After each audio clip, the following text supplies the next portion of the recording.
it's Nicole, and today we are here with our design video number 31, and we are going to do one project with only 3 pieces of scrapbook paper.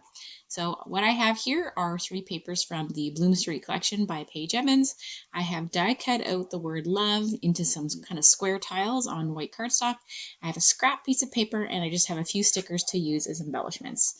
So all I need to do is just trim the UPC off this page here. It's a pretty watercolor-like background. And I just want to add a little bit of black just to ground out all the color I'm going to use. So I'm just going to add some droplets of mist here on the background of my page. And then I'm going to set that aside to dry. That's going to take a little bit to kind of set up and be able to add things onto. So the next thing I want to do is kind of get some of these pieces ready for what I'm going to do on the layout. And so I'm just going to grab a scrap piece of paper here, and I'm just trimming down some squares that will fit in behind the word love there. They don't need to be, doesn't need to be white, it can be any sort of color you have, any sort of scrap piece of paper, because it is going to be covered up completely, so you won't have to worry too much about if you have another piece of pattern or a different color. So I'm just going to have these here set aside. So you'll see I have my word love and I have those scraps. And now the fun thing about this project is I'm going to use this one piece of paper to cut a whole bunch of different patterns. A paper like this is really great because you get virtually almost every pattern in the collection in a tiny little snapshot for really a small amount of cost. I'm going to trim all the squares down from this pattern paper. I don't mind cutting the whole thing. I know I'm not going to use even like a third of this, but I just want to be able to cut it down so I have it ready to go for next time anyway. So now what I'm going to do from there is cut those 2-inch squares into tinier little pieces. If you have scraps in your scrap kind of container, this would be a great project for that too. And I'm just cutting down different kind of patterns and colors so I have a good variety for what I'm going to do next. Now that I have those little scraps cut, and there's no measuring involved in that, it was really very random, just adding some adhesive to that scrap piece of paper, and then I'm taking those scrap bits of paper and I'm just lying them where the letter is going to peek through. So I'm overlapping and kind of just mixing up the pattern and the color, almost making like a bit of a paper pieced quilt type look to what is going to be the letter L right away.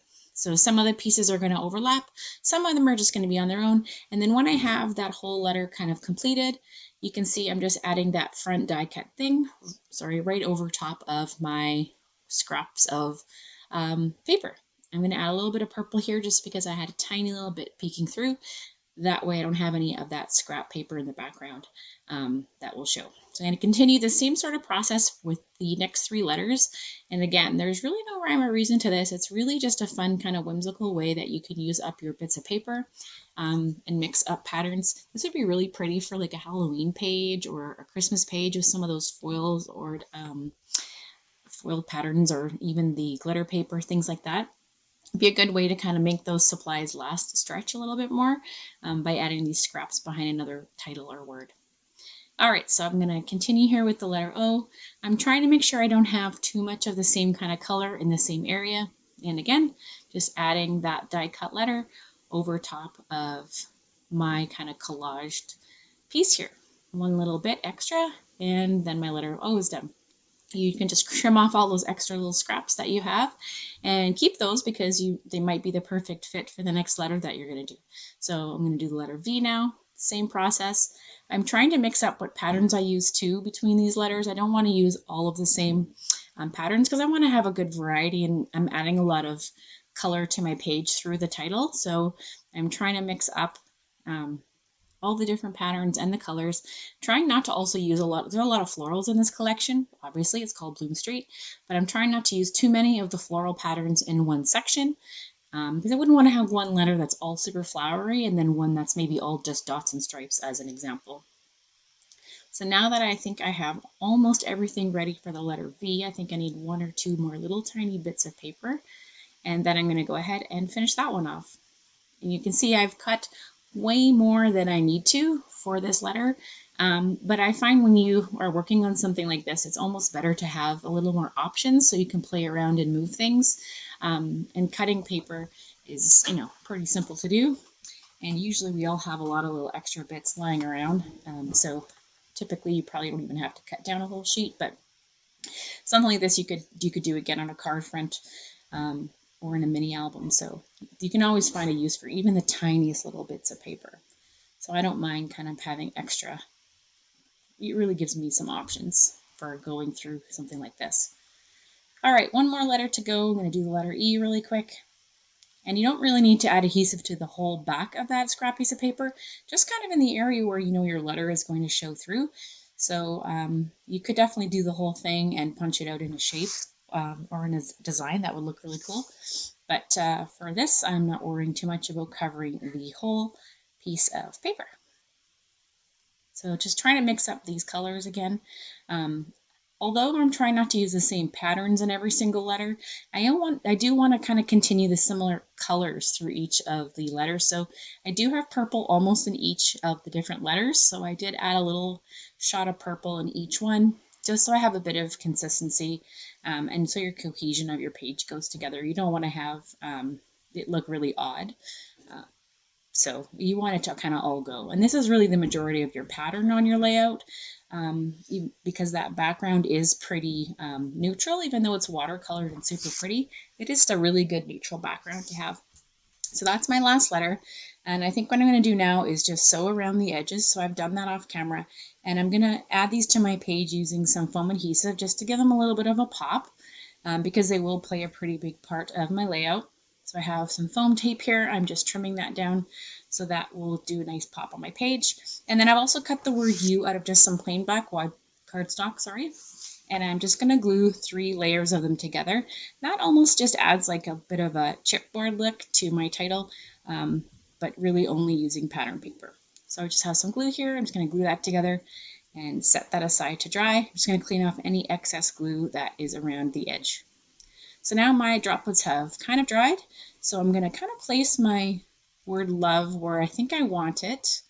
It is going to fill up a majority of that across the side of the page, so I want to make sure that I have a good understanding of where I want them. I'm going to stick my photos down first, and then I'm going to add the word love in around that. You can see that the white is really nice because it kind of is crisp and keeps that color inside the title. So you don't have to worry about it competing with any other colors that are inside the letters there. I'm going to do the same thing here with my word U. I've popped up the word love, and I'm going to take some foam tape again and just trim that down really thin and add that onto the back of my die cut word. That is the best part about foam tape, is you really can cut it down into tiny little skinny strips and make almost anything 3-dimensional. I really like that. All right, so I have that ready to go. I'm going to pop this in here.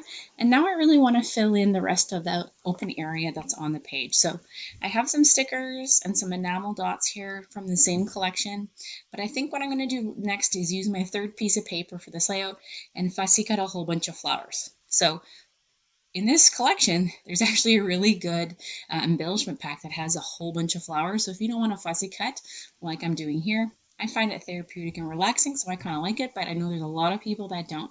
But you could definitely grab the Bloom Street Ephemera pack. It's a whole selection of florals, and you can use that to do what we're going to do here with my fussy cut flowers. So I have this on super speed, obviously. I am not this fast of a fussy cutter, but I do like the look, and I find for like $1.25 is maybe what a sheet of paper costs in Canada, you can really stretch and get a whole lot of flowers for your page.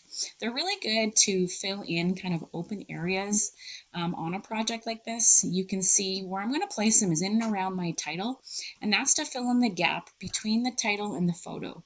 And that's really just going to fill the things in. I'm going to make sure that they overlap now as I start placing them down onto the project. And that creates like kind of a nice visual eye line when you're looking at your page later on when it's all done. Having things kind of touch and overlap versus being really graphic is really nice to kind of soften things up. It just makes your page prettier to look at later on. So I am going to add some flowers down on the bottom, but I thought I would finish off this top section first. So I'm just using foam adhesive really quickly to add my fussy cut flowers. And some of the smaller ones I'll do on the bottom and just leave the larger ones kind of up to fill in that area on either side of the photos on the top. I am going to add these little tiny extra stems that were around the edge of the page, and I'm going to use those just to add a little bit of extra florals and leaves just to extend some of those smaller floral clusters a little bit more. I'm going to add a few little stickers here from the sticker sheet. I'm going to layer 2 together, and I like adding a little sentiment to my photos. So I am going to pop up one of those hearts there and then add a second one just to the top, just to kind of add a little bit of dimension. And then on the enamel dot sheet, there's these really pretty, almost like iridescent, clear dots that are sparkly. So I'm going to add a few of those around my page.